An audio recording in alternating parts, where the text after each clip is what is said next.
የተከበራችሁና የተወደዳችሁ የቻናላችን ተከታታዮች እንደምን አላችሁ?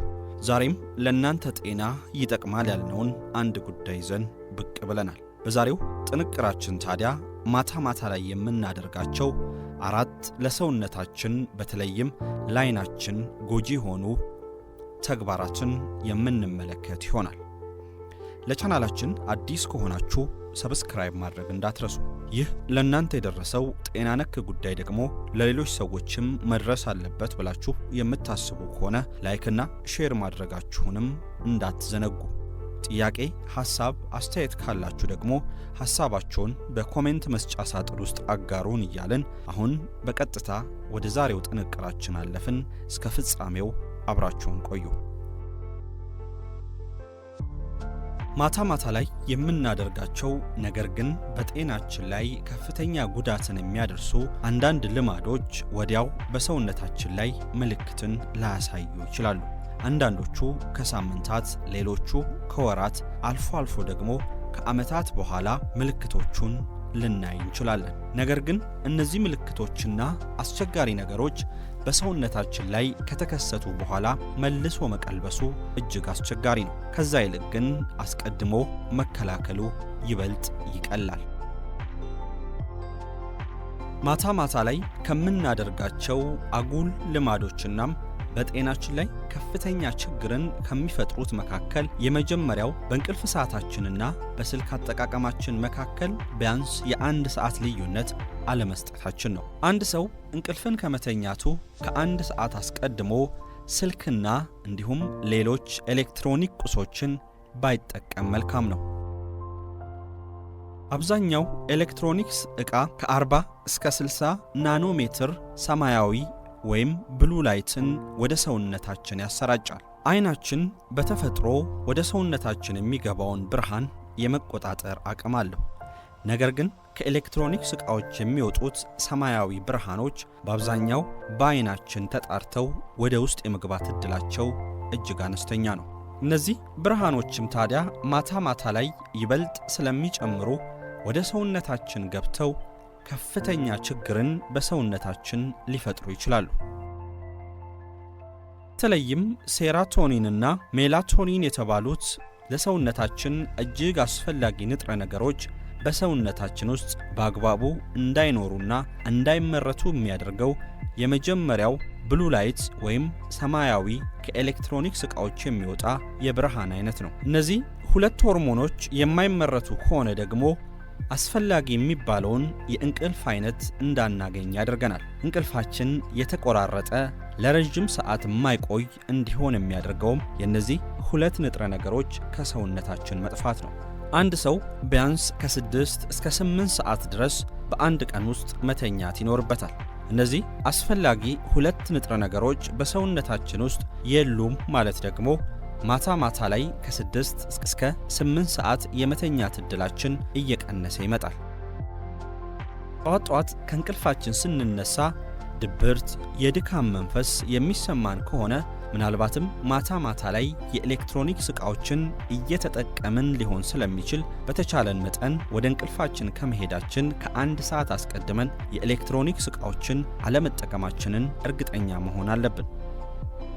ከኤሌክትሮኒክስ የሚወጡ ሰማያዊ ጨረሮች ታዲያም በቀጥታም ወደ ዓይናችን የሬቲና ክፍል በማምራት የኬሚካል ለውጦችን በሬቲናችን ላይ ሊፈጥሩ ይችላሉ።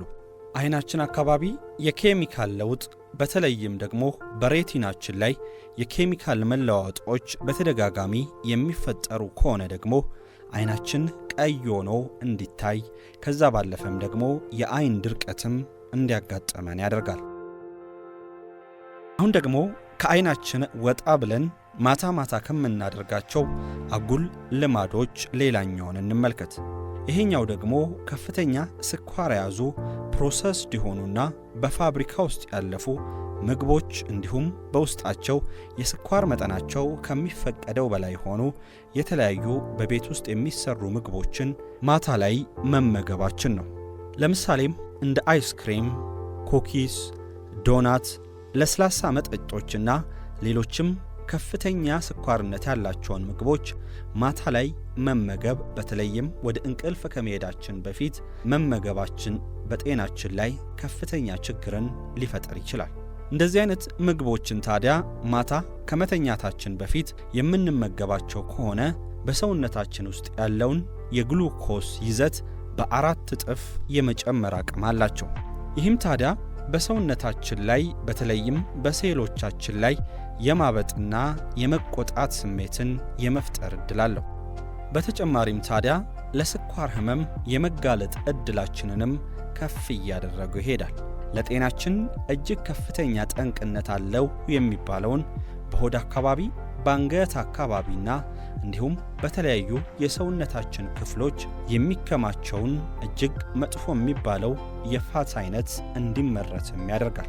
ከፍተኛ የሆነ የስኳር መጠን ያላቸው እንዲሁም በፋብሪካ ውስጥ ፕሮሰስድ ሆነው የሚያልፉ የተለያዩ ምግቦችን ማታ ማታ ከመተኛታችን በፊት የምንጠቀማቸው ከሆነም ጠዋት ላይ የመዛል የመድከም ስሜትን በራሳችን ላይ ልንመለከትም እንችላለን። ሌላኛው ወደ እንቅልፋችን ከመሄዳችን በፊት ፈጽሞ ማድረግ የሌለብንና አብዛኛው ሰው የሚያደርገው ደግሞ በውስጣቸው አነቃቂ የሆኑና የካፌን አይነት ይዘት ያላቸውን መጠጦች ወደ እንቅልፍ ከመሄዳችን በፊት መጠጣት ነው።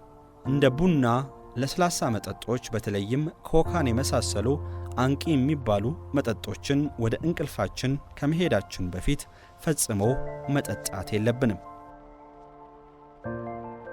እነዚህን የመጠጥ አይነቶች ታዲያ ፈጽሞ ከምሽቱ 1 ሰዓት በኋላ መጠቀም የለብንም። ምክንያቱም ደግሞ እነዚህ መጠጦች የእንቅልፍ ስርዓታችንን የማዛባት እድላቸው ከፍተኛ ስለሆነ ነው። የመጨረሻውና ሌላኛው ማታ ላይ ከምናደርጋቸው አጉል ልማዶች አንዱ የሆነው በተመሳሳይ ሰዓት አለመተኛታችን ነው። በቪዲዮአችን መግቢያ ላይ እንዳነሳ ነው ማታ ማታ ከምንተኛው እንቅልፍ ውስጥ አብዛኛው የተዛባ ሊሆን ይችላል። ነገር ግን ቢያንስ 2 እና 3 ሰዓታት በጣም የተመጣጠነና ሙሉ ለሙሉ እንቅልፍ ውስጥ የምናሳልፋቸው ሰዓታት ያስፈልጉናል። ታዲያ ሁሌም በተመሳሳይ ሰዓት የማንተኛ ከሆነ በሰውነታችን ላይ ድካምን ይፈጥራል። ከዛ ባለፈም ደግሞ ቅድም ያነሳነውን ጭልጥ ያለ እንቅልፍን የማጣጣም እድላችንንም አነስተኛ እያደረገው ይመጣል። የተወደዳችሁና የተከበራችሁ የቻናላችን ተከታታዮች እድሜን በ4 እጥፍ የሚያሳጥሩ ብዙ ሰው ግን ባለማወቅ ማታ ላይ የሚያደርጋቸውን ዋና ዋና አጉል ልማዶች የተመለከትንበት የዛሬው ቪዲዮአችን በዚህ ተጠናቋል። ለቻናላችን አዲስ ከሆናችሁ ሰብስክራይብ ማድረግ እንዳትረሱ። ይህ ለእናንተ የደረሰው ጤና ነክ ጉዳይ ደግሞ ለሌሎች ሰዎችም መድረስ አለበት ብላችሁ የምታስቡ ከሆነ ላይክና ሼር ማድረጋችሁንም እንዳትዘነጉ።